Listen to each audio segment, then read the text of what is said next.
sabe. Suena el bongo. Hazme un tumbao que el ritmo lo pongo yo. Pops and the Rican. Look at this dude.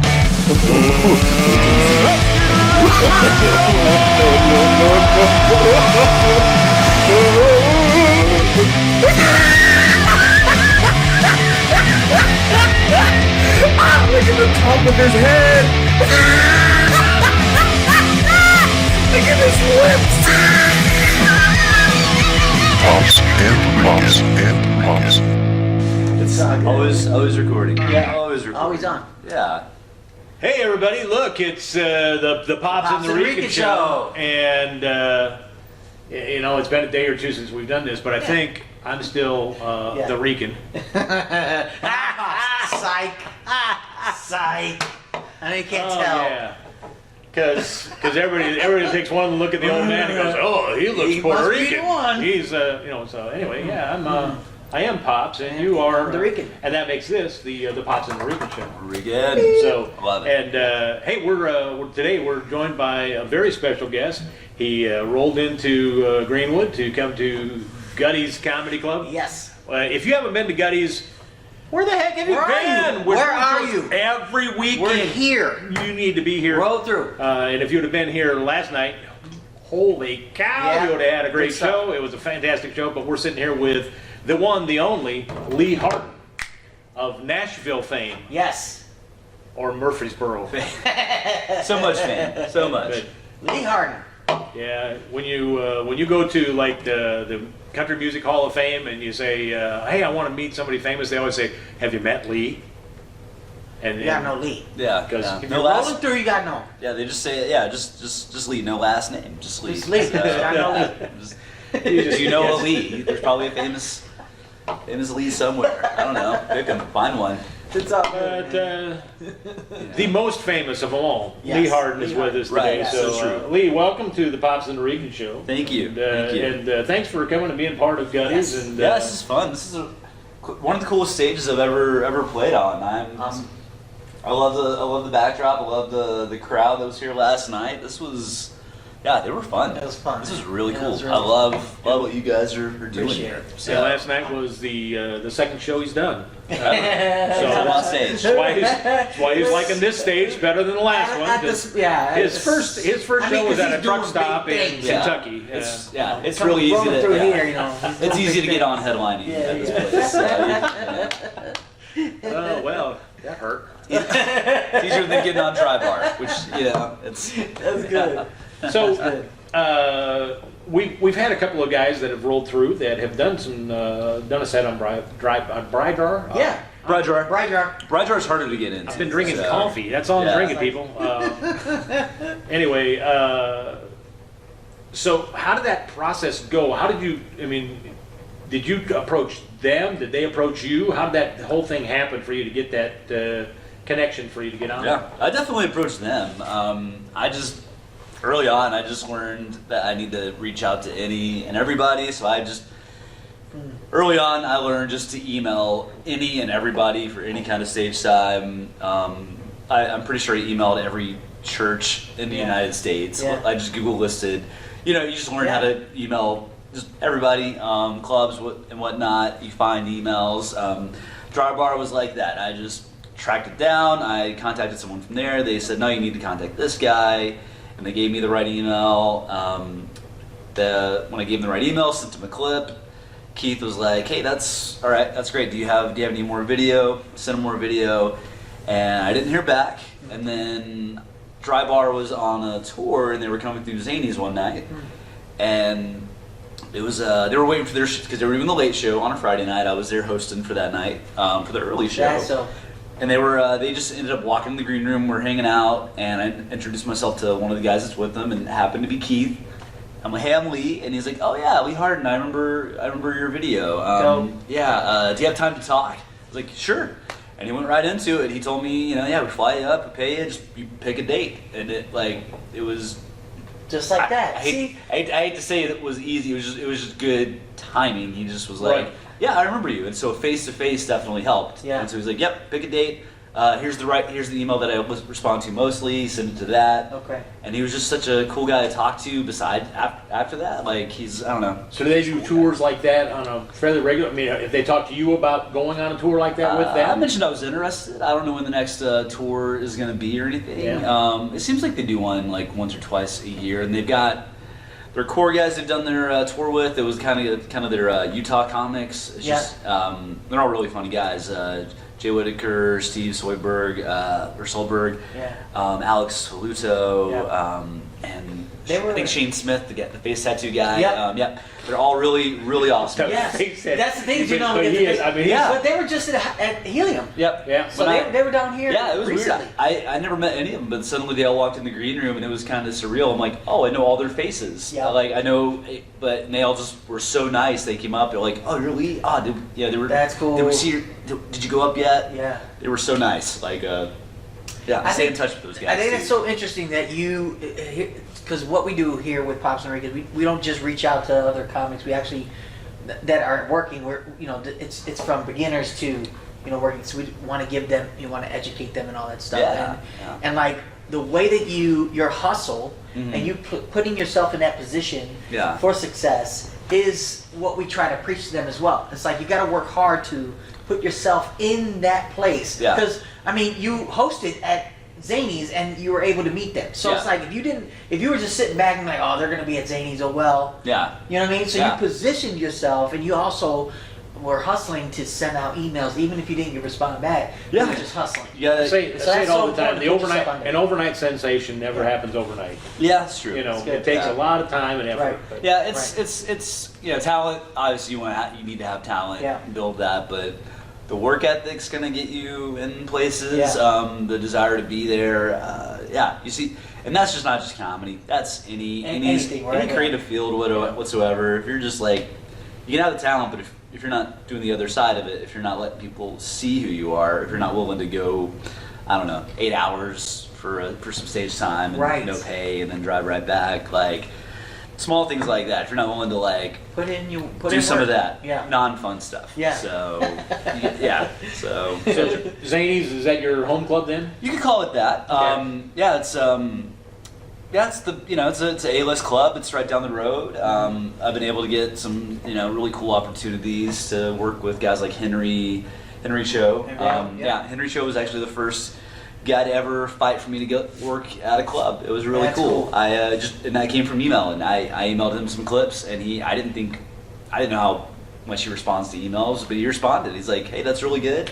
I've got this show in Alabama. I'm gonna see if I can get you on it. Can you work? Are you squeaky clean, 100%? I'm like, yeah. And so he just fought for me to get on stage. I think that's a good way to segment into the whole clean versus what we try to advocate here. Yeah. And ever since we came into the scene, as far as Gutties and as far as Pops and Rican, and we're in the comedy scene here in Indiana, we're always preaching, if you do clean, you get more green. Meaning that, if you can take your set and start building some clean sets, you'll have better opportunity, or bigger, or more. Because there's variety of out there. And we're like trying to take some comics that have been in the game for, as far as local comics, and try and give them, hey guys, we're not saying stop doing what you're doing. We're just giving you the option or the opportunity to work on clean as well. Yeah. And that way you can, work, in other spots too as well. Because there's a lot of demand, which is so interesting in how the dynamic of comedy has been changing ever since the whole dry bar thing has launched. Yeah. Because back in 2003, Gutties was like it was established in that everywhere. I wanted to create a place where we could do clean comedy and it'd be a comedy club, not just like an event, but to have it where it's consistent. But at the time, I wouldn't say Christian comedy, but it's like clean comedy in essence was kind of leaning on the Christian side. Wasn't as as big. Yeah. You had some big names. You had the Tim Hawkins. You had the even before that, what's the Gaither guy? What was his name? I forgot his name. Talking about He's always doing those, those Mark Lowry. Mark Mark Lowry, yeah. So those are the names that at least That Gaither guy. But I'm saying those Pretty are the sure names. Mark would like us to. I'm sorry, man. I didn't mean to disrespect. So What I Mark, mean after is- all those years, the Gaither guy. right. you know, He's putting in Yeah, work. I'm He's putting in a lot of work. But sure my you're point, watching, Mark. right, exactly. My point is, as far he slows as down all the time. Right, he can't hear us under the pile of cash. He can't, right, exactly. he's- So I mean, but you had Sinbad, you have Gaffigan, you have those Gaffigan. that really have been in the game for a long time doing Yeah. it clean, but it wasn't like the popular type of thing. Yeah, even Gaffigan. I mean, I've heard him in interviews. He had inappropriate jokes with his act, but he just was like, me talking about this content didn't fit in with Hot Pockets. Like, he was like, Wow. it wasn't it just wasn't a blend. Like, Yeah. I couldn't blend the two, so he just kind of focused more on what fit Right. that persona, that style. Now, did you start off where you were blue and then you went into clean, or were you No, just, I were you just- just clean? Just 'cause that's clean. what I am. It's just who I am. Yeah. I mean, it's not that I'm like against whatever blue clean comedy. Whatever. Right. Funny is Exactly. funny. Thank you. Dave Exactly. Chappelle has some of my favorite comedy specials ever. Yep. And he's funny. Same with your other guys who use more language, like Ron White or guys like that. They're just funny. Right. But guys who really got me into wanting to do stand up were guys like Gaffigan, Sinbad, Seinfeld. Yeah. And that's kind of how I talk off stage for the most part. So I'd have to come up with a whole new persona. Andrew Dice Clay it. Yeah, I just- exactly. It's already hard enough writing jokes, so let alone Exactly. coming up with the new Yeah. style. That's interesting. It's just what I liked the most. Guys that worked that way. But so I just started out that way, and that's Rick Roberts. Yeah. He teaches a comedy class out of Zanies, and that's what I took before I ever got on stage. Took Okay. his comedy joke writing class. And he just was big on clean as well. So do you still have to pay Rick royalties then every time you go out and do a show? I do on purpose, voluntarily, Because Rick Roberts, he's a businessman. Yeah. and- I'm happy to. That guy, I have probably, gosh, I feel. If you ever watch this, I'm so sorry. I bugged him. So I still bug him throughout the years. Even when I first took the class, I was like, "You're only supposed to email at a certain amount of time with your homework." I emailed all the time, every day. What about this idea? What about this idea? I just wouldn't leave him alone. Yeah. It was the only homework with the joke writing class. It's the only homework I was obsessed with, and so Well, ever it's in your my passion, life. so, Yeah. So I just bugged him all the time, about any and everything. I've gotten better, but I don't know. I don't leave him alone like I should. No, you shouldn't. I mean, that's the thing is. I'm loyal. He's cool with it, he's one of my comedy Yeah, mentors. exactly. I appreciate the mess out of that. And Yeah. just, Yeah. and just in case Rick actually watches this, Rick is a very gracious businessman. And he's such a good friend that he's going to roll through Gutty's sometime soon. Shameless. Are you just gonna go pick a date, put him on We the gotta put flyer? him on. just- okay. Got Hey, you, bro. by the way, Rick, you're scheduled for March 15th. No, I'm just kidding. Get your books ready. But Which he has a dry bar out as well. Yeah. Yeah. Put down that sweet tea. It's really good. Yeah, it's He's such a good. I don't know. He's such a good dude. Yeah. He's universally loved, even by in that world. In Nashville, there's comics that aren't working clean, Christian or whatever. Yeah. They all have an admiration or a reverence for Rick. That's cool. He's The respect is there. notably clean. Yeah. Notably, he was a president Christian Comedy Association. But these guys who aren't in that world at all, they all know, revere, respect that guy for his craft. That's pretty cool. So. well, and it shows that when you do something with intention and you are seeking to hone that craft in such a way that you're bringing your best every time you're on stage, Yeah. your colleagues will appreciate the work that you do. And that's where Rick didn't start as a Christian comic. Mm-hmm. He didn't start to go, hey, I want to become president of the Christian Comedy Association, because when Rick started, I don't know if the Christian Comedy Association Existed. had been formed. It might have, I Established. don't remember Yeah. when CCA started and all that. Mm. But Rick was out there putting in the work. Okay. And he's still out there putting in the work. Yeah. You know, he's been doing that for so long, Yeah. but he's not letting off the gas. No. That's cool. And that is what speaks volumes to people across the board. Yeah. That he's not out there saying, I'm going to be the best Christian comedian. No, he's like, I'm going to be one of the best comedians. Yeah. Yeah. And that's his focus. Now, if he can tell people about his relationship with God as part of being a great comic, then he's happy to do that. But he's really focused in on making sure that he's bringing excellence to the table. Right. And that's one of the things that I appreciate about Rick and the way that he works. And it's one of those things that I try to encourage comics to focus in on is don't look at how do I compare to others. How am I becoming the best that I can be when I'm on stage? Yeah. Mm-hmm. Yeah.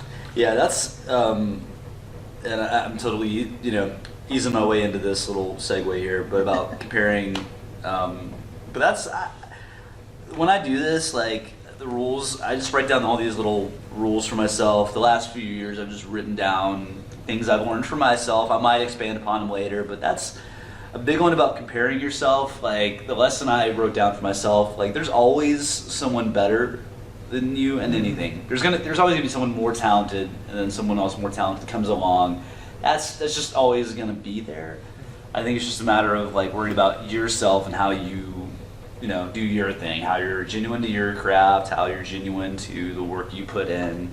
So you can't focus so much on how someone's better than you. It's more about worrying about yourself and bettering yourself. You can't get caught up in, I don't know, someone getting opportunities that you're not getting. You can't let that get. You can't because that could take up your headspace. Yeah. And Right. It definitely.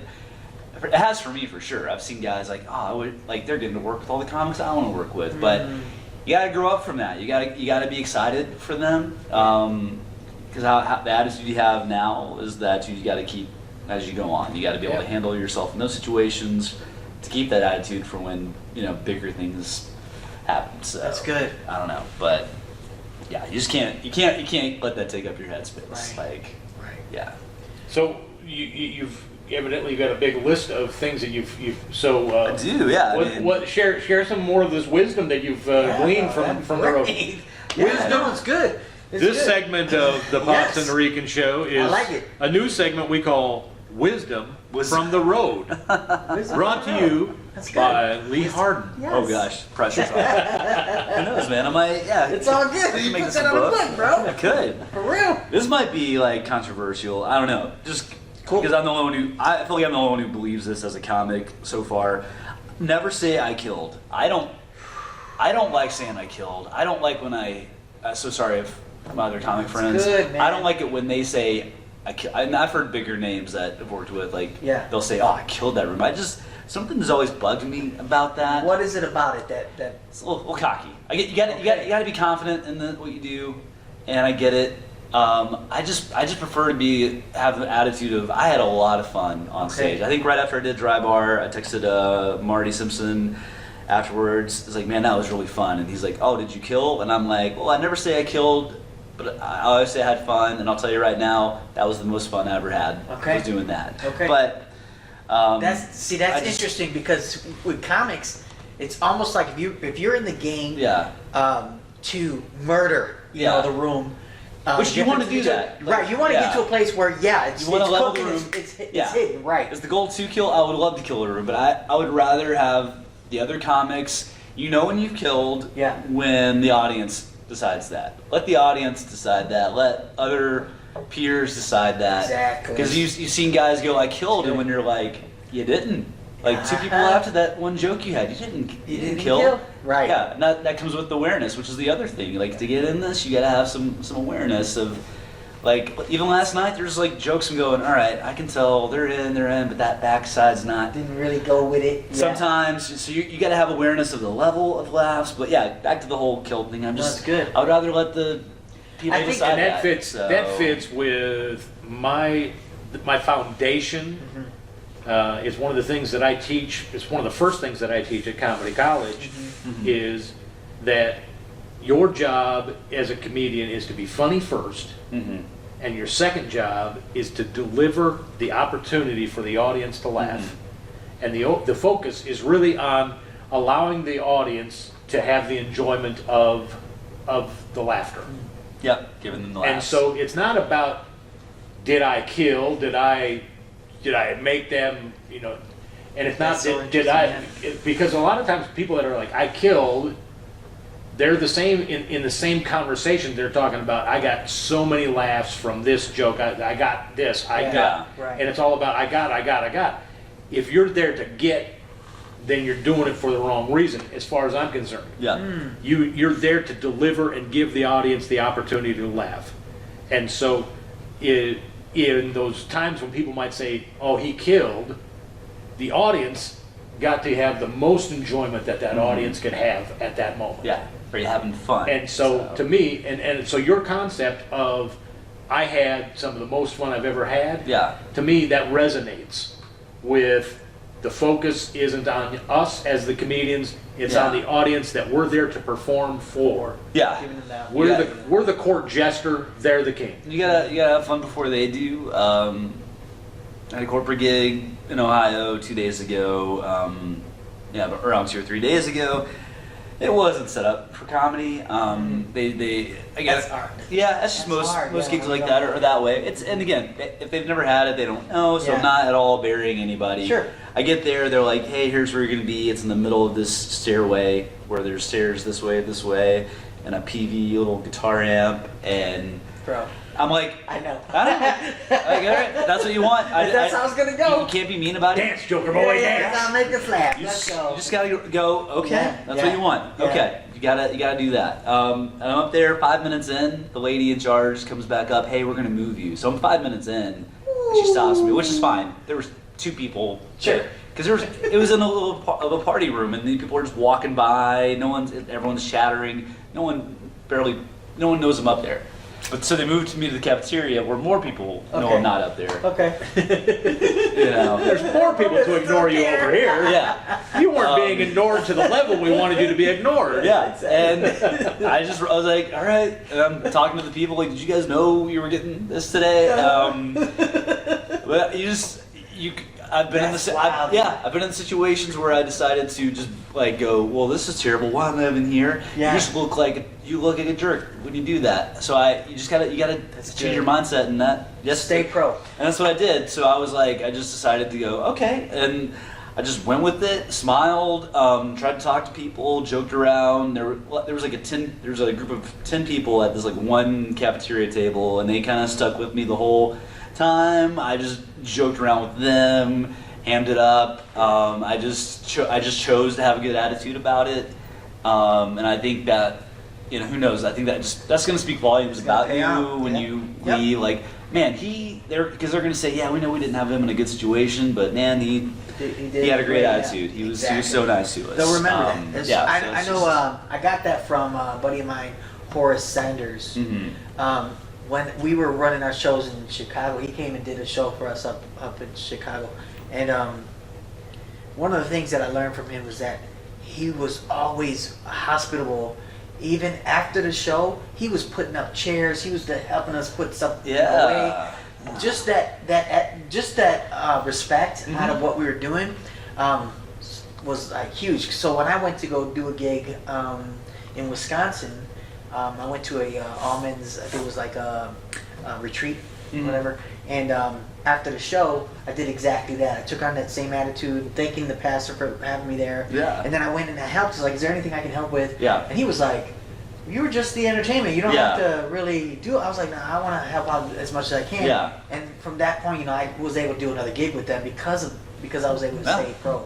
And that's important too, just to stay with a positive attitude. Yeah. Even if it's not coming out the way you want it. Yeah, if it's a terrible show, It's it's hard to do that. Yeah, I honestly got inspired by my buddy Byron Trimble. Yeah, He's a great buddy of mine. I know his last name. Yeah.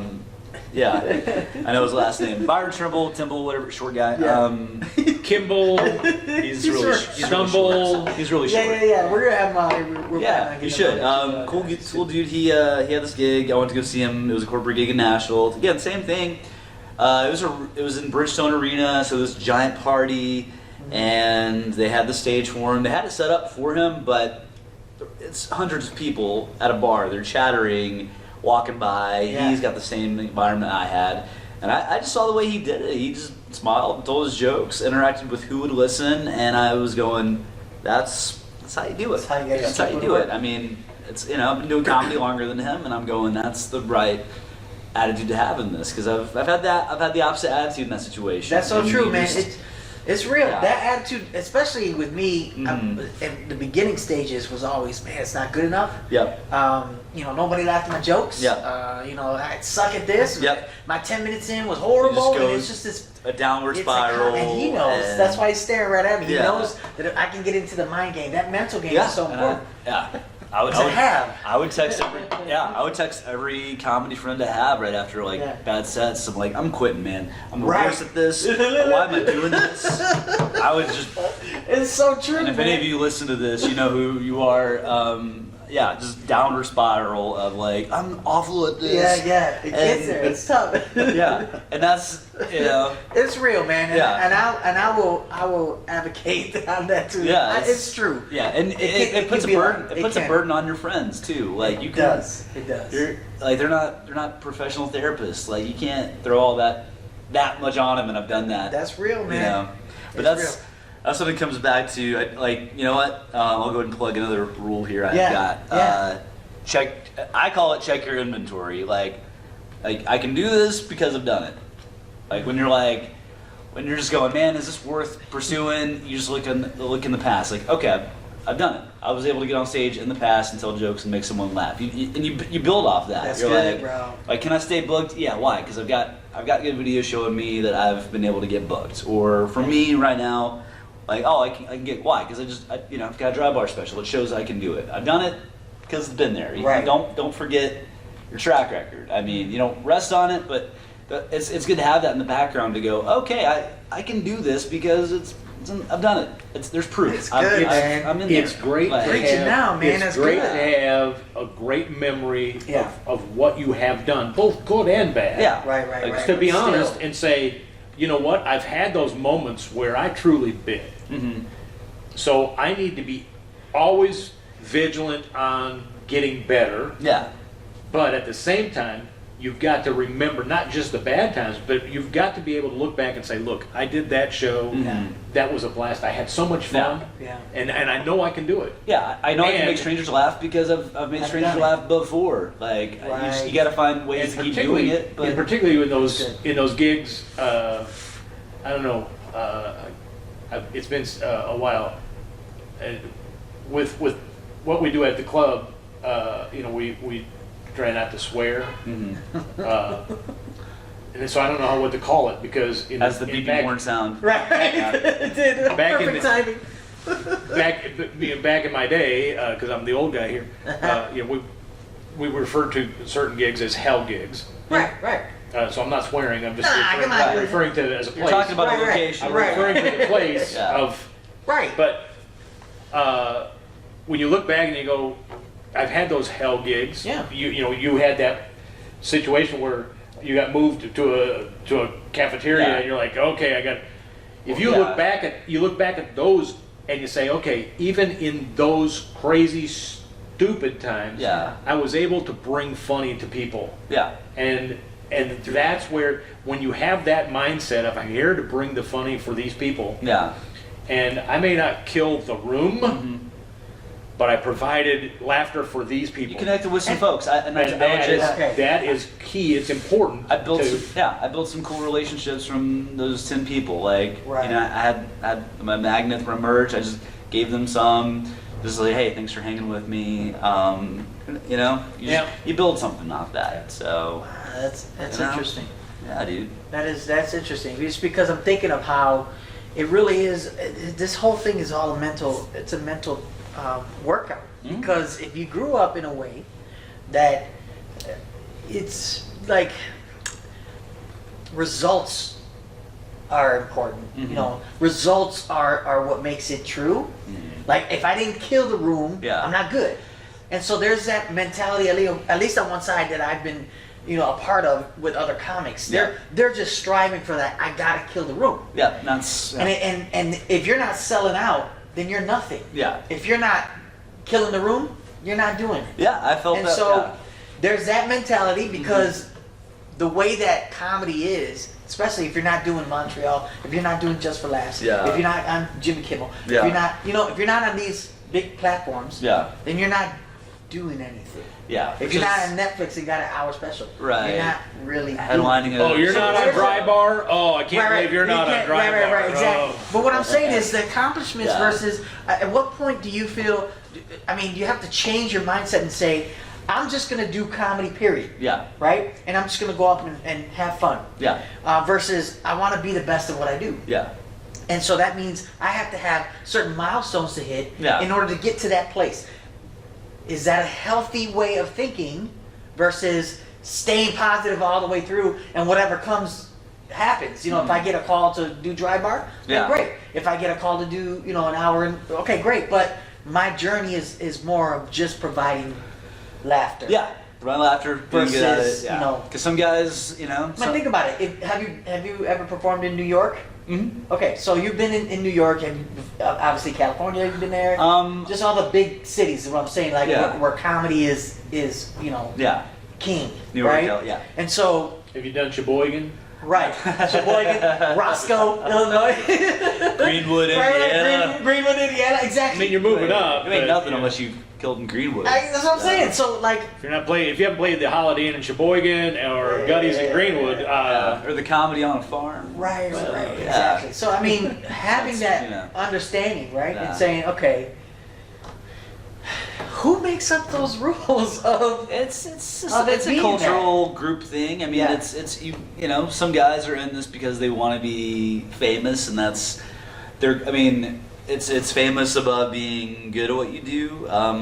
You know, the good ones obviously are good at what they do, and that other stuff's a bonus and it comes later. Some guys, I mean, that's what happens now with like social media followings. There's guys that hit it big on YouTube, Yeah. and they don't have an act, but they will Right. sell at a comedy club, Right, because It's of just- their likes, right, and then because they have the fan base now. They created a fan base off social media, and they can fill out a room. Are they the funniest comic? No, but or there's like celebrities that have a name that will, like Steve-O will, you know, he's got his fame from his MTV days, Right. and he can fill out a comedy club because people are going to buy tickets to that. See it. Yeah, that's just Right. part of it. Yeah, so it really is a mentality of trying to get out of that to say it's hard hey, not to because you see like the reason you it's, see. it's almost like Yeah. it's The reason you what's get given. the reason you get into comedy is you see guys on TV, and to you they're famous. You're Yeah. like, oh, I want to be Wanna like be that. like that. Yeah. Right, right. So let me ask you this. When you look back at the early days of when you kind of got into this whole thing, Yeah. what's some of the best advice that somebody gave to you? Let's see. Personally, let's see. You know, honestly, it's the smallest and simple things. Like, just keep getting up. That's honestly the best one. I mean, it's because I think early on you look for a profound word, a profound like little secret code. If I just do this, I'll be awesome. Yeah. And it's not there. Sorry, it's not there. It's no magic pill. You got like you got to keep getting up, and the reason you keep getting up, Yeah. and that's from comics who like didn't really care much for me. That I was when I first started, I was pretty obnoxious. I was in everybody's face, not like trying to fight. I was just going, Yeah. "How long you been doing comedy? How long you been doing?" I was just such a little annoying, Yeah. puppy, and.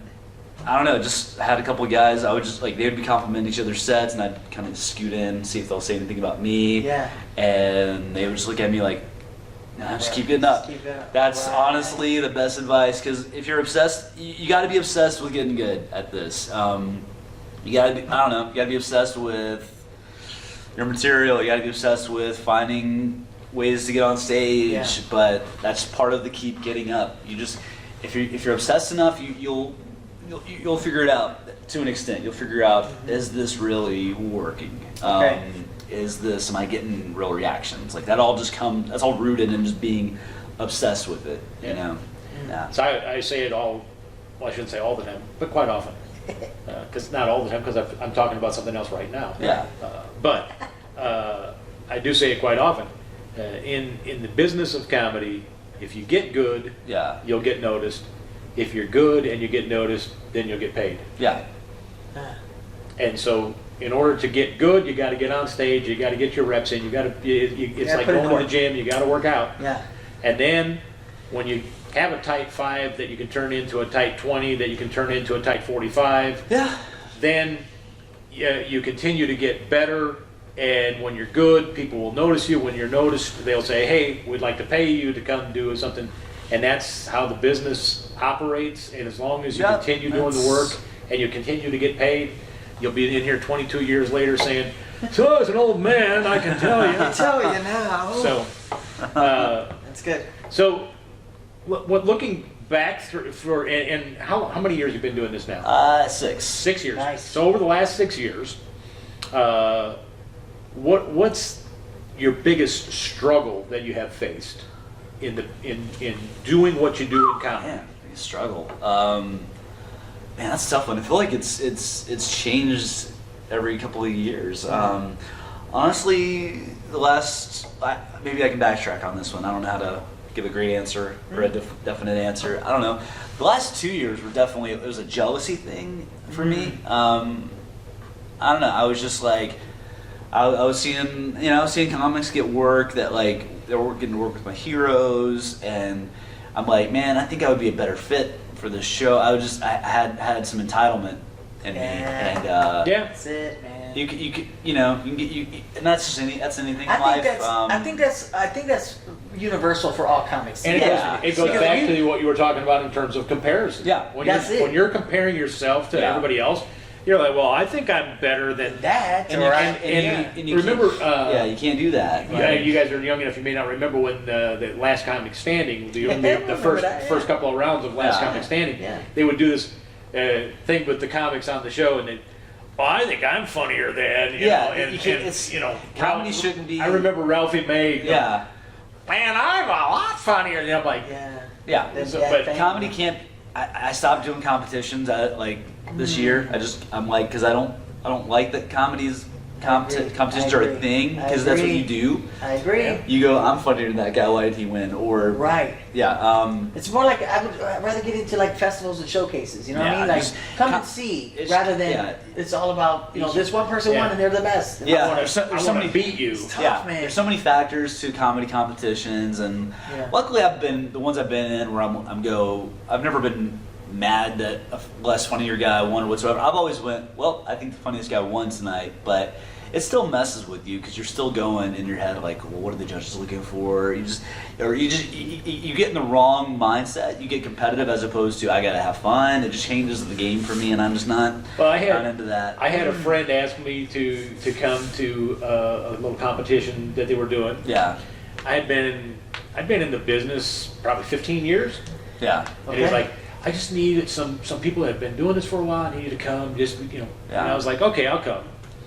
And I got there, and because I tend to operate, I'm always going to try to bring my A game, Mhm. no matter what. yeah, And so I get up and I do a pretty solid set. yeah. And I'm thinking, well, that felt pretty good. Yeah. You know? Yeah. I think I did a good job. I think the audience got a lot of fun out of that. Yeah. So I was pleased with it.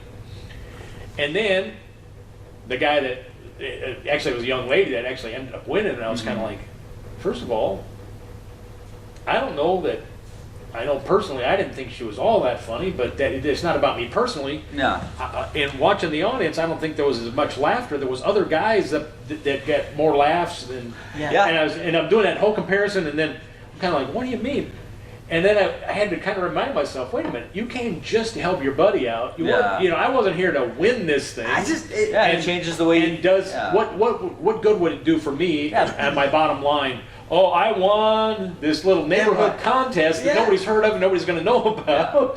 So. But now you lost to a bunch of amateurs. Dude, So, how do you but feel? I mean, it's so. It's true. But it's true. It can hurt your pride. Intrinsically, I had to kind of like- let it go because the competitive It's nature, true. my competitive Yeah. nature took over. Yeah. Because I didn't go in with the whole thing of, oh, I am gonna win this thing. Yeah, You know, blow it up. It's I like, just, it's like Michigan losing to Appalachian State back 10 years ago. It's like, oh, you beat Appalachian State, oh, whatever. Oh, you lost to Appalachian State. Oh, Right. that's horrible. yeah, It's like, if you win that game, it's nothing. But if you lose to them, Yeah. holy cow, What are you doing beating up that stink. little girl? You know? Or it's, you got beat up by a little girl? Yeah. It's like, That's the whole. That's what I think. I just Or feel like boy. we're programmed. Yeah, exactly. It doesn't matter. Or however you want to But the identify. fact that it's, but that's the thing is, that's I feel like it's been programmed that way. yeah. Yeah. We've been programmed that in the culture, at least, Yes. that you have to be the best at what you're doing. Yeah. Otherwise, you don't have any say in this matter. Yeah. If you're not up there with the Seinfelds and the Gafkins and all, you don't have a say about comedy. Yeah, the thing I've learned, there's ways to make a living and not be famous in comedy. A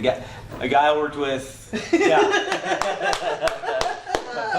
Come to guys. I was gonna say, He does his cruises. He's been in the game for Yeah. 20 years. Man. I- I'm like, and he's built a successful career in it. Yeah, I've worked with this comic I worked with at Looneyville in Arkansas, John Wesley Austin, awesome dude. Talking to him, he's a really cool guy, and he's like a lot of his times on cruise ships. He's you can make like $100,000 a year off cruise ships. And Like, that's a, you can do so this. is that right? But Yeah. that's the So, thing is in comedy yeah. there is this stigma You want- of you want- you have to be well, you want to be respected as a comic. exactly. You want to be one of them. You want to be like, In the that's a comedian. right. It's like the Hall of Fame of Yeah. of comedy. Like I want to be It doesn't in that pay. realm. It doesn't pay, but you want that. You want that Mount Rushmore. Yeah. Yeah. well, and that goes, So- you and I were talking kind of off, we weren't part of this conversation, but you and I were talking about Yeah. how guys that are pretty much single guys, Yeah. I think the opportunity for them to make great bank Yeah. doing cruises is there, but you got to be careful to not get into the niche of just doing cruises. Yeah, because, it's hard. because you won't ever have any of the fame, Yeah. But the money's the, there. the, It's, the recognition. This You're is the making good difference. money, yeah. but people won't recognize you to hire you outside of the cruises necessarily. But Yeah. so it's What's more important? it's kind of, you got to have that balance. You do. Do I want to make a lot of Good money point, or get famous, Yeah. and or or, be or famous, do I or want known, both? or be known, right, Yeah. or both, right. So Yeah. and if you want both, then you got to figure out how do you balance that out. And so it's a process, but the good news is, and I think this is. It's really good. You said when I asked you about best advice you got, Yeah. and you're like, just keep going, and then but the reality is, some of what you have said has been good for everybody to hear, in the fact that it's not going to be easy, Right, but it can be done. right. And I think that's really important for any comic. Yeah. Whether you're brand new to the game, you've been doing it for 6 years, and you're Right. thinking, well, wait a minute, I've been doing it 6 years, and I don't have a dry bar special like Lee. Yeah. Okay, the yeah. I've been doing it 22 years, and I don't have a dry bar special. Right. But I haven't been calling dry bars saying, hey, I need to get on, because it's Knocking on doors. It's, So- yeah. It, Oh, man. it's, I think- it really is a process of looking at what am I doing to be the best me Yeah. in this, and what I'm bringing to the audience. Yeah. The reality is, there's always someone who wants to be in your place. I think that helped me get over the jealousy thing. Like, no matter where you're at in comedy, even if you're going up to an open mic, that's Yeah. how far back it goes. If you're getting up at open mics, there's always someone at work who's like, oh man, I wish I had the courage to do that. It always goes back to that. Yeah. Even like, you're a mid guy in comedy, you're Yeah. featuring, and there's Yeah. a host, like, oh man, I wish I could feature. You're hosting. There's guys at that club that are starting out, going to that club, watching shows, and going, man, I wish I could host. Guys getting guest sets. There's guys at the club watching the guy get on a guest set. Like, man, how can I get just 5 minutes on that stage? Like, there's always someone who wants to be in that place. Yeah. Like, there's always, no matter where you're at. So that's what you got to realize. Like, and that's a life lesson too. Like, there's going to be someone who wishes they were where you're at. That's you good. know, like that. I think that puts it into perspective. Yeah. And somehow. So. That's good, man. Well, so what's next then for Lee Hardin? Well- I mean, what's the next big mountain that you got to climb? Let's see. Sustaining a living off of this. I just left my job on last Friday, so. Okay. And what job? What were you doing? I was working with Apple at a store in near Nashville. I was working there. I was there for about 3.5 years, and it was just, for a lot of reasons, it was just time to move on. They caught you with a few too many Genius. iPads in your back pocket. Yeah, pretty So much. I quit. Yeah. It's not on us. And I quit. Yeah, it was just time for a few reasons, and I wanted to wait a little bit longer because John Brannion's big on how, like, he's got really good advice on when to stop. And to jump in and to go do full time. Yeah, he's kind of like, he's got his take on it. It's like you have to let them pull that from you. Let your company say, hey, you're doing too much time here. What do you need to figure out what to do with you. I like that. That's good advice. But I feel like I jumped the gun, but at the same time, I'm in that same boat. Yeah. I'm in that same boat, man. I work where I'm at. I mean, I do marketing and and all that stuff, and they know that I'm being pulled to the club. Yeah. And I mean, they're walking by my cubicle, literally walking by my cubicle, just watching to see what I'm working on. No. And it's kind of like, okay, now I gotta, make sure that I'm not, doing too much. And I know I have to make sure I'm giving what I need to give to, and that's just being my integrity. Is important. And it's there's just times where I'm answering the phone like, thank you for calling Goody's Comedy Club. And I'm like, I had to catch myself a couple times because I'm like, no, I can't really do that. But my heart is here. Mm-hmm. But they know, and they've been really cool about knowing about it because even the CEO of the company knew about the club. So it's like they know that that's where my heart is. Yeah. But I'm not at the place yet to be like, see you later. Yeah. And I say it to young comics all the time. If you can have a day job, although job is like a 4-letter word to me. Yeah. But if you can have one of those things, and support your comedy habit. If you're really serious about it, then just get any side job. Well, and that's what I was kind of doing for the last 3 years because that's once I got hired on at Apple, I was still kind of getting gigs, but the reason I wanted to work at Apple because I was like, well, there's a lot more staff here. If I need to request off, I think I can do that with this kind of job. And that's what I was doing for the last 3.5 years. Okay. And I was just getting busy enough, at least in December, where I was starting to see some requests getting returned. Like, nope, you can't take that day off. Like, I was just looking at the pattern of it. I'm like, well, I've already got gigs lined up on these days. I can either call out, where I just maybe this is a tell. Maybe this is it's time to go. I was getting enough gigs where I feel like I would be okay. Yeah. Like, can I make a payment on the truck if I have this gig? Right. Yep, I can do that. And it was just time and place. The job itself I was doing was kind of evolving, and I didn't really care for the evolving of it. And that's not where you were going, right? We're just a truck payment to you. Is that what you're saying? Hey, didn't you get a new bike too? Oh yeah, I did. Yeah. That's paid for though. That is okay. Cool. But still, it's nice. Oh, you saw that? Yeah, the man. Scout. Yeah, bro. Dude. Okay. It's all good, man. You sell enough iPads, you can get a new bike. Still in the cell, baby. That's good. You definitely want to be able to at least sustain, That's where I'm at, yeah. Because I'm not looking for comedy fame. I think I was telling you that last night. If I can just stay booked, stay good at this, or get better. Sorry, not stay good. Right. You want to just keep growing, getting better at this. If I can keep doing that, have a sustainable, income with it. Keep making people laugh. That's the goal. I mean, I've got gigs lined up, up till March, still filling spots for those. I'm, hoping some cruise things line up for later this year. I've been talking to a cruise line. Some other people I've been talking to. Hopefully get on some shows, or get to work with some comics I've been wanting to work with.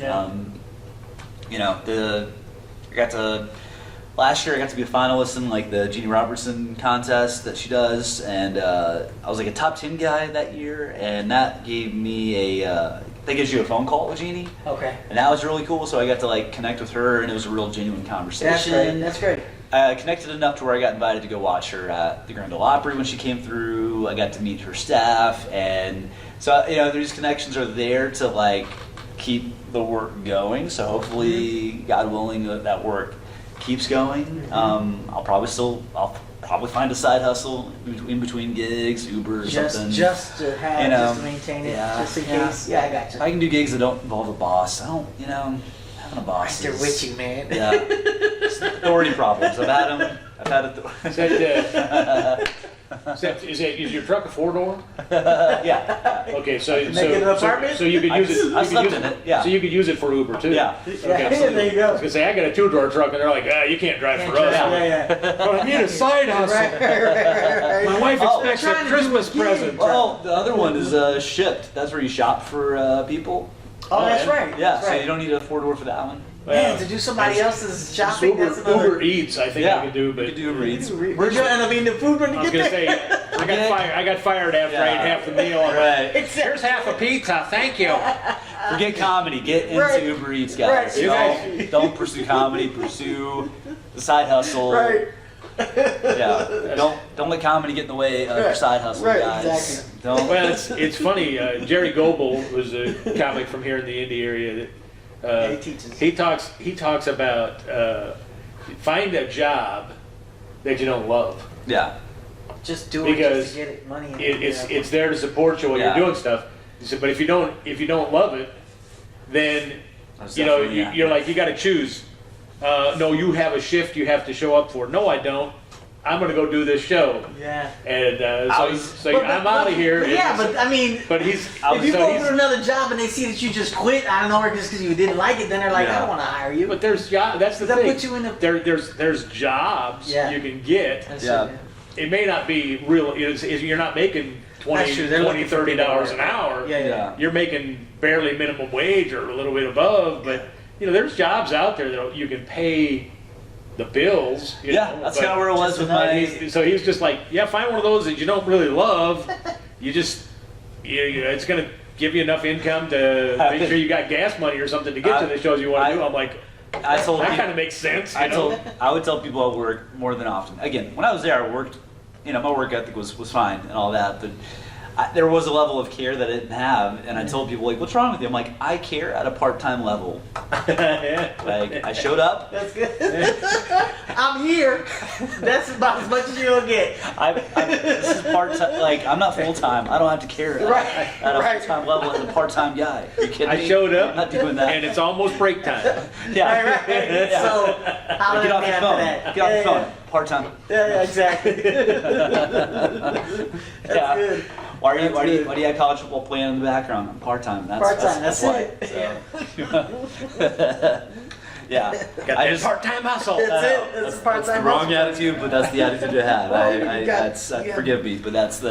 That's the And retail hours it can kill you as well. Like with holidays, I can imagine Christmas, all that stuff. I got out right before the do it. holiday boom. I was like, Yeah, I'm it's out. like, Sorry. Nah, it's not my thing. Yeah.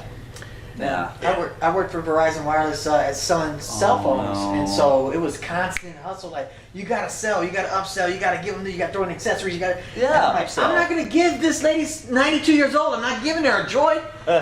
She don't even know how to turn it on. They're like, I don't care. You just give them. You start big. You start and you let them. You just hit them up. And I'm giving her like, I pen can't and do all paper this. and Oh, envelopes. man. I'm giving I her. hated the okay. Let's come up with a scenario. Yeah. All right. So I'm coming in. I'm a customer. I don't have a phone. You gotta sell me a I phone. hated role play. I hate it. Oh. I hate it. Yeah. So I'm with you. I hear you. I'm like that But was one Steve thing I was just couldn't do.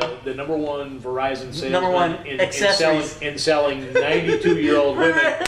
Androids. He was selling rotary dial cell phones. Yeah. He was I man, took he him was to killing it. those flip phones, and I was like, look, we can make this work. Yeah. It's a flip phone. You get you a car charger. We throw a little small screen protector. Right. And it's all good. And I still was hitting up. You found solutions. Yeah, exactly. That's part of They're it. like, Yeah. you're not making us any money anyway. So that's So if you're 92 years old and you're looking for a good phone deal, I'm your man. That's I'll what hook you you want. up. When they tell you're not making us money. Like, are we shutting down? No. Then why? Verizon, right? Why do Yeah. I have to hit this quote? Okay, I'm getting into something that shouldn't even. I mean, I'm just saying. I'm sitting there and they're like telling us the whole thing about quota, and like, for real, bro. This is Verizon Wireless we're talking about. You guys are number one, supposedly number one. Why do I have to hustle so hard for some accessories? Anyways, they hated me. Trust me, they hated me at the You gotta start. sell more because They're Tooley like, didn't pay his bill. Steve sucks at role play. He sucks. I came in as an angry customer. I'm like, I don't want that. Was it commission? Sell me something. Yeah, it was commission based. Well, see, there you go. I See, get it. I mean, there's a hustle. I for that. wasn't like I worked in the back at Apple in Okay. inventory, but before that I was like up front, and it was your sales role, but you're not commissioned, and they will push you like Bro. you're commissioned. If Apple catches wind of this, I'll probably burn the bridge. All right. Sorry, the bridge is burned. I'm done. But they will. Yeah, it was numbers, but no commission. You're just like, why am I doing this? Why? It's a hard way See, for we're- Steve Jobs to find out that I mean, if- you're not working for him. Right. Yeah. He's I'm dead. just not good at the whole sales. That's gonna hurt his He's dead. That's gonna hurt his feelings. Sorry. And he's dead. Not only is Lee not working for you, but you're dead. Sorry, Tim Cook. That's good. Yeah, go Tigers, but not those Tigers. Go Clemson Tigers. Number one, baby. Sorry, off the rails. I'm off the rails so bad. So sorry. So, well, that pretty much wraps up this episode. Forget you, Verizon. Forget you, Apple. Right, forget you guys. We're gonna start our own thing. We're looking for some sponsors for the Pops and the Rican show. So Right. Apple, Right. give us a call, Apple. Please. Hey, Verizon, Give us a call. Don't do it. It's all good. Yeah, actually, you know what? The funny story about this. See, I work in inventory, or I was working in inventory. Okay. I had this annual review with one of my bosses. And he's like, "Yeah, your sales numbers are low." I'm like, "Maybe because I don't work in sales." I'm in the back, man. Why are you getting on Yeah, me? your sales numbers are 0. Yeah, that sounds about right. Yeah. What's the problem? I was just like, I work back here, and they're like, man. I was just telling them like, it's like you're telling Brett Kern, Tennessee Titans punter, you go up to him and be like, "Hey man, your passing rating is really low. Are you even attempting passes?" "No, I'm kicking." Exactly. Exactly. That's what I'm doing. And that's what it's gonna show. For the record, I'm the only man who's ever bought a kicker jersey. Brett Kern, Tennessee Titans think punter. He was our best player for the longest time. He was our Pro Bowler. And so I'm like, I'm gonna get a So you're jersey. rocking a punter's jersey, I got Brett bro? Kern's jersey. I take it to the Titans games. When he kicks, I cheer him You're on. like, yeah, bro. Hey, Kern, we're gonna have to let you go because you did not have enough sacks this year. Right. Yeah. We're gonna let you go. Your defense is awful. That's awesome, man. Yeah. So yeah, when he holds the field goal kicker's kick for the extra point, Right, I'm like right. cheering him on. Good hold, Kern. I'm the only one in the stadium cheering on Kern for Warm up, bro. Laces Keep warming out. up at the sidelines. Laces Great out. hold. Places out. Kern. I'm the only one cheering for Brett Kern in that game. So someone's got to. That's good, right? You're right. They don't get support, man. It's true. They don't get the support that that they deserve. Yeah, but his passing rating is just low. It's They should horrible. just cut him, Yeah. That was the maddest I've ever been at work when he told me Yeah, when your sales numbers are low. I mean, here's the thing: if you have the gift of gab and you're good at sales, Yeah. these guys were sharks, man. When I was in a store that was like 4 guys that were just Yeah. at the door. They're literally just like at the door, ready to pounce on Yeah. anybody that walks in. Yeah. And so I'm in the back waiting. Right. Like, So I'm not going, I'm not Yeah. charging the door like, I got this one, I'm not doing any No. of that. Or tackling anybody, Yeah, like, you're it's not- mine. it's not no, these me. guys were just like, that was their thing. can't do and it. so they're, every month they're just like, employee of the month. And I'm Yeah. just like, I don't want to sell all this. This isn't my goal. I'm not trying to be. not my thing, man. They Pay wanted the me. bills. Yeah, they wanted me to be more upfront, Yeah. and because I just I don't know why. Because I wasn't mean to customers, but I wasn't like nice either. I was like my buddy Diego. So I started out as a technician at Apple. My buddy Diego said he said it perfectly. He's from Argentina, and he was just like, I don't know how you say things to people the way you do and get them laughing. It's like, I don't know how you mention something they're wearing. Yeah, you yeah. make fun of their voice. You're a smart aleck to them. But Right. They laugh. They're cool I'm with- listening to right. you going, how did he just say that? I mean, I didn't have a filter. I was just. I don't know, someone would be like, can I return this? I'm like, well, it's past 14 days. Well, that stinks. I'm like, it's not my fault. Right. Now what? I'm sorry, texting you right now. I wouldn't. You had no filter, bro. You had that pro filter, right? You have to be like, well, I'll take care of that, sir. Not a problem. I'll be right back in the speaker. Yeah, I'm like, no, it doesn't work. Sorry. Take it home. Right. Well, that stinks. Well, it's too bad it didn't stink 14 days ago, because you might have had a chance, but you don't. I had one higher up guy. He worked with like some sort of Belk or some sort of like big mall company, Dillers or something. I was working on his daughter's phone. He's like, yeah, Apple sent one of their guys to our corporate, and he basically just brought us down. And I looked at him. I'm like, I don't know him. I told the guy, I was like, I don't. That's not my guy, man. I don't know him. I'm at the mall. I'm part time at the mall. I don't know that guy. Part time. So That's a part-time gig, man. it's like you're talking to the wrong guy. Be watching for I'm Lee over Hardin's next project, part time. Part-time, right. Part-time hustling. That's good. So, That's good, man. that's how I would talk to angry people. That's how it was, man. I just couldn't turn. I didn't turn it Yeah, off. I can tell you're really upset, but I care at a part-time level. Right. And I don't care. Yeah. Bye. And right now, I'm on the not time. Yeah. Right. When's I'm going on break. Yeah. When's the next iPhone coming out? I'm got them all, man. I'm not in on those meetings. I'm not in. I'm not. How to go to the corporate Soon. I had to type a passcode in to punch in today, yeah, so right. I'm not a guy to. I'm not your guy. Sorry. So. Yeah, just. That was good. I don't have that That is level so of care good, man. and concern. Right, exactly. Sorry. It's real, man. Again, I liked connecting with people, like, and that was like before I got into comedy. I'm like, if I could brighten someone's day, Right. I could do that. And that was before I ever hit stage. That. I know I'm asking a lot of unprovoked questions here, but that's good. That's why you get into comedy, is because you're like, I was able to change someone's mood one day or one time, and you build off that. Right. I mean, so Yeah. did you? Okay, so when you started Yeah. finding out, okay, I got the chops. Yeah, Was that really young age, or was it high?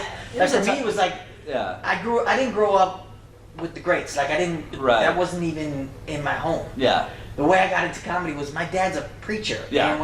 And when he was preaching, he would throw in these jokes, and it would just kill Yeah. the crowd. Yeah. And I was like, I like that. yeah. What is that? I like making people laugh. Right. Yeah. And so that's how I got into comedy Yeah. and learning that. So how did I that? I was obsessed with it as a kid, but I was obsessed with trying to make people laugh. I don't know if I was good at it right away, but I was Right. obsessed. Like I would Okay. recite Lino's monologue to people Right. at school, and they Right. weren't laughing. I'm like, you know what? You guys don't get comedy. I would You just- don't get it. yeah. I You would need to watch more politics so you get some of these jokes. right. I would do stuff like that. 13, 14, hanging out in the youth group, I was just trying to be as dumb. I'm like, what's the dumbest thing I could say right now if I could get a reaction out of these people? I would do that. That's it, man. Early on, I think the earliest memory, honestly, was like, I think first grade. We were all waiting, for our parents to come pick us up. It was headshot day. We were getting all our pictures back from headshots, and I don't know. There was this one kid with just really giant ears, and I wasn't making fun of him.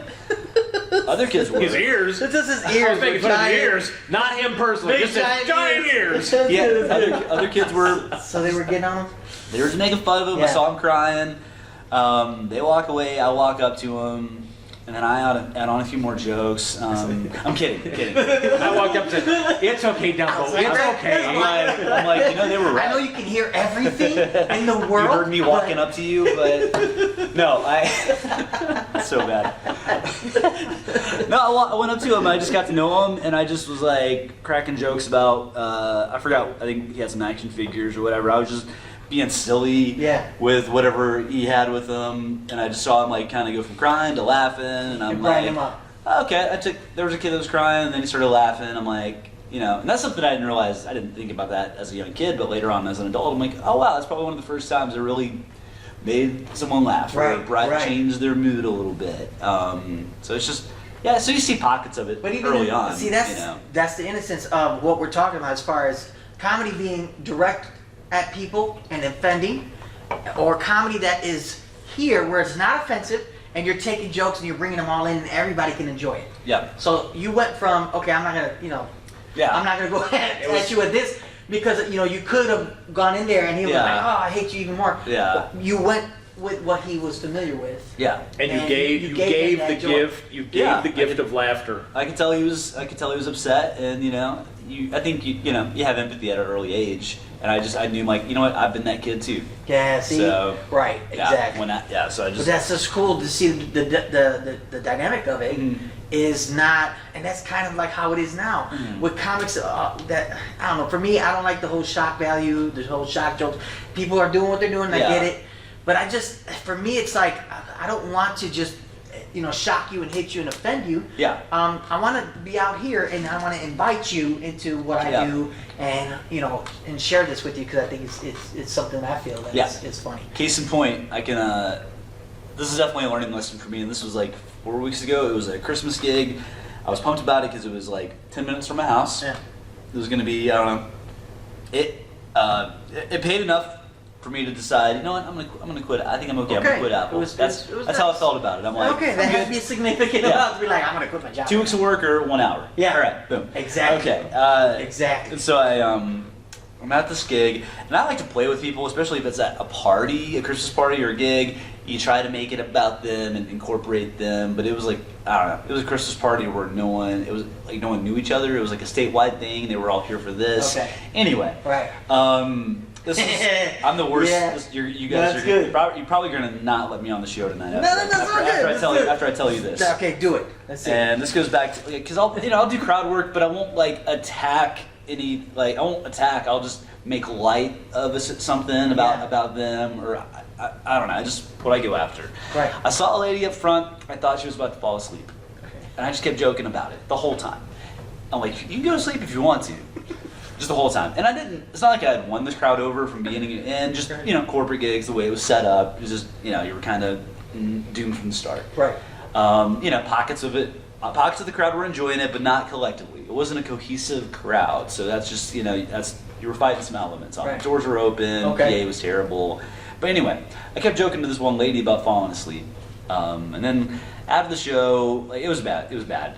Bad to the point where the boss in charge was like, guys, comedy is tough, so let's give him a round of applause. Oh. I'm like, oh. When he says that. Yeah. Oh, and man. then the crowd kept coming up to me saying tough crowd. Like they had nothing to do with it. Like they had nothing to do with being a tough crowd. So, like, I was like, you were in the crowd, but hey, all everybody, right. comedy's tough, so we're going to have the comedian stand right here, and you guys can come by and just kick him in the groin. Like you were in the crowd, bro. Yeah. What are you saying? Yeah. And now, and again, they were all really nice people. No one, like, Sure. because you've been in bad shows where people just walk by you, don't want to say anything. They all came up to me and were like, "Oh, we like you. I know I was rough." So they were so nice. One lady was like, "Hey, you might want to go apologize to that girl you were joking with. She has a condition." And I'm going, bro. "Oh no." She's narcoleptic. Oh, no. She falls asleep at I thought random. I thought narcolepsy, but I walk up to her. She's got the smallest eye holes I have ever seen in my life. Wow. Like I could barely see her pupils. They were Bro, like so it was a disfigurement, and I thought she was about to fall asleep, dude. And I looked at her. I was just like, look at. I was just like, So what do you say gotta then? eat it, bro. You gotta eat it. On closer observation, Yeah. I've got a better look at you. Yeah. I'm so sorry, you weren't falling asleep. You just got issues. You got bad people. I did, and I just. Oh, that's bad. I felt so bad. I was like, man, if I had known, Bro. I just couldn't tell. And I was like, I'm so sorry. I just legit felt so bad. Yeah, of course. And I gave her some merch to Right. to remind her of me. Yeah. Put this magnet on your refrigerator so every time you see me, you'll remember, oh, he's the guy that made fun of me for looking like this. Okay. Yeah. Oh. Yeah. I felt No, but so. that's difficult. I mean, Yeah, really. and I texted the people in charge. I was just like, hey, this happened. I hope you guys know that's not like me.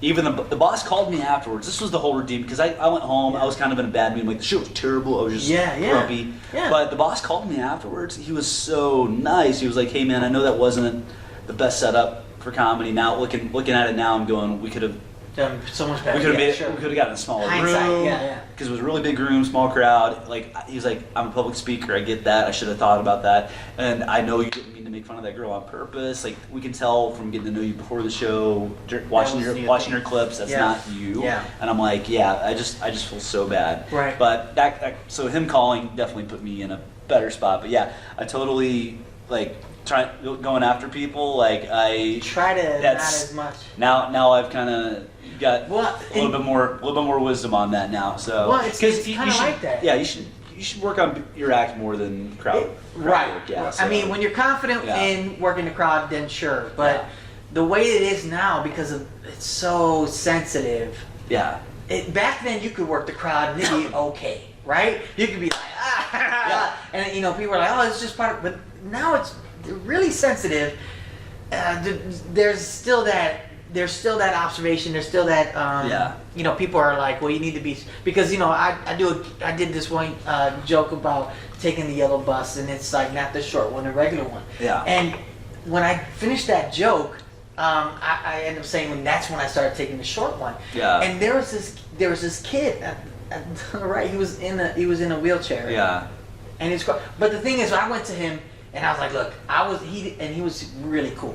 He was laughing. He probably thought it was funny. He thought it was hilarious. Yeah. So he was like, he had a great time. But the thing is, you have to be super careful. But at what degree? You're writing jokes because it's just funny to you. Yeah. And at what point do you go, oh, I can't say this joke now because there might be somebody out there that's, it's like, I can't even say that. You'll know when you know, kind it's of. tough, man. Yeah. He told a joke and he said something about Auburn, and I'm a Bulldog fan Right. from Georgia. Right. He triggered me. I'm offended. Like, whatever. Yeah. But I get it. But it's cool. It's cool. I'm still going to let you on stage tonight, even though you are an Auburn fan. Yeah. Oh, no, I'm a Clemson fan. No, you're an Auburn fan. Don't you dare. Don't you dare. I will show off my Clemson socks right now. Come all out, paint his face and everything. Take my shirt off. Tigers. Beat Bama twice in the national championship. Come on, man. Come on. No, that's all good. Awesome. So, Yeah. well, you got any more words of wisdom you want to share before we wrap this up? I don't know. You guys want to hear more stuff, or Man, this is great stuff. we got at least at least 20 more minutes of memory on the car. Man. Perfect. No, you know what? The first one I ever wrote down, and I still hold this to this day. And it came from like getting the first gig ever with like a hotel involved. Okay. And I just, my mind, I couldn't wrap my mind around the fact that someone bought a hotel for me or paid for a hotel for me to get, to tell jokes. Mm-hmm. And I was just, so that's the rule is kind of like just be grateful, but that's a general life lesson anyway. But for me, being grateful with the comedy thing, the gig I get, the hotel I get, I'm like, my mind is blown every time I have a hotel that's covered. No matter how big the hotel, small the hotel, Right. I'm just going, I get to stay the night somewhere. I didn't have to cover this. Someone else covered this for me. I don't overlook that ever. Like 6 years in, I freak out every time. When I get in a hotel, I make my traditional coffee, even if I'm not thirsty or whatever, want coffee. Yeah. I make it. It's there. Someone's got to. Yeah. Just do it. I love hotels. So I love it. But that's cool, man. I get just it. I use the soap even if I'm not going to take a shower. Yeah. Someone's got to take it. You gotta take it. The amenities Take are it there. with you. Yeah, it's covered. Just saying. It's covered. Yeah. So I just. That's good. Just being grateful. I mean, Yeah. obviously to many levels, but that's just the small road comic example is for me is just the being grateful. Like the stage time, the comics that get you a foot in the door, that give you that fight for you to get some stage time. Being grateful for a joke that works that you thought about that wasn't sure, but then you finally hear it pay off. It works. But yeah, just those small things, just not overlooking the things that were set in place for you. That's the first one I ever wrote. I'm just hoping that this can carry. I mean, the thing is, that there's not that many people who fight for this type of mentality. What I'm saying is, in this game, in this comedy game, it's about you, and it's about how great you can be. It's like your pride. It's a prideful thing. It's just what it is. Because look, I grew up in the city, and it was about roasting, and it was about how funny you can be, the best you can be. Are you funny? Then you're on.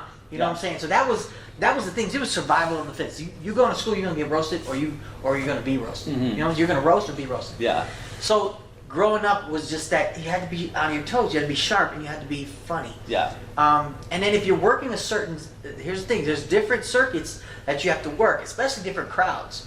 And you have the different expectations. So if you go to a certain crowd, right, that's in the city, right, down to like in the city, what I'm talking about, you know what I'm talking about. Yeah.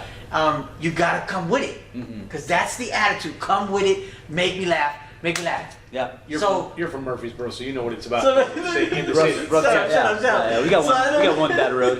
Yeah, we got one bad road. Yeah. You gotta have Martin Luther King road Right. or something like that. Anyways, so you gotta. Yeah. It's just Was just a thing. Okay, relax. Was that supposed to be the bad road? That's the bad road. Yeah. Yeah, That's, every bad everybody road. says every time you go to a certain city, I it's think unfortunate. Chris but- Rock joke. Yeah. Exactly. Yeah. Exactly. Oh, yeah. So Blame it on Chris. right, right. But what I'm saying is because of the high expectation of different crowds that you work. Yeah. Right? How do you adjust to something like that where the expectation is, okay, if I'm going to hire you to do this show, Yeah. I need you to be funny. Because Right. it's every time we talk to certain people, who you're going to have at the club. Yeah. Who's at the club? Like, doesn't matter what's the club. Yeah. We know what comedy is. Bring in the funny. We're bringing funny. Yeah. So come and see the show. But it just seems like that's the culture. That's, okay, I need to know who's on so that I can come see it. Yeah. Because they gotta be funny. Yeah. And it's like, that's always been I think this is always gonna be a thing. Can be, yeah. I think, well, I don't know. What's cool about this place, Gutty's, and I was talking to you about it as well. Like, I don't know, if you can just get a comic to come in this room, go, oh, I want to perform in this room, like, or if you can get a crowd to come to the show here at Gutty's, just based on the 2 days I've been in here. Like, I think Gutty's itself can be like a pretty cool draw. Like, oh, I'm gonna go to Gutty's tonight. There's the potential for this to be a place where, oh, we're going to Gutty's. It's funny, family friendly, whatever. Right. This place has got that feel of like, oh, this is the place to be. Comics will come in going, I love this. I want to get on this stage. Yeah, talking to that mic, it's a great. I felt, man, I don't know, felt like $1 million on stage. I'm like, I can hear myself very well on the stage right now. Man, that's great. I know they can hear me. This is awesome. Just the feel of this whole room. It's got that. So Thank you. I appreciate that. Absolutely, man. And that's the I thing, love is it. because Yeah. we know, when we've done shows, we know what works, we know what helps the comics. When you come on stage to be, confident, you gotta have a great mic, you gotta have good sound, Yeah. just so that you can hear yourself do your jokes. Yeah. You gotta have a good ambiance, you gotta have the crowd close. If you know those dynamics you'll have, Yeah. it's a successful show. Yeah. It's a so- place where comics want to be. I think this is a place where fans of comedy would Appreciate like that. to be too. Yeah, And so that's it. I think that's funny you say that, because I just had a conversation with my wife. She actually said, have you been catering to? Yeah, you cater to family friendly, clean comedy, but where are the fans of comedy? Yeah. Like, because then they can come in. When they do come in, they're the ones looking to laugh. Yeah. And so they'll laugh. Yeah.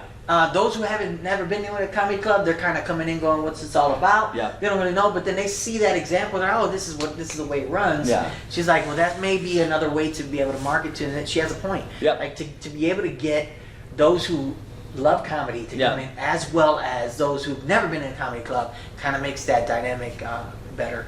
Oh, and that's kind of 100%. like that's gonna have to be our next marketing campaign. Yeah. We'll figure it out. Yeah. But I appreciate it, man. Thank Do you love comedy? Yeah. You need Are to you be looking here. for a place to come enjoy comedy? Come see Lee Hardin Ready to- at Gutty's Comedy Do you Club. want your eye holes made fun of? Come. Don't come here because I'm not doing that anymore. But awful. I'm an awful person. Have you met a horrible person who is really funny? Come see Lee Hardin at Gutty's Comedy Club. Do you have an ailment? Do you have a deformity? We're here for you.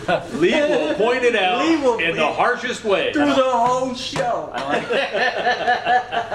Guaranteed 45 minutes of insults. I don't have a cure. I just have. Yeah. No, it's all good. He doesn't It's have all a cure good. or a care. He's just Right. It's part-time, baby. It's part-time hustle, baby. Like you showed up. It's Yeah. good. It's good. Well, in that case, I guess this wraps up another episode of the Pops and the Rican Rican, show. baby. Pops and Rican. Yeah. So Cool. I'm Pops, And I'm the Rican. and this has been the Pops and the Rican Hey, show. friends. Deuces. Suena el bombo. Good stuff, man. hazme un tumbao que el ritmo lo pongo yo. Pops and the Rican. Look at this dude.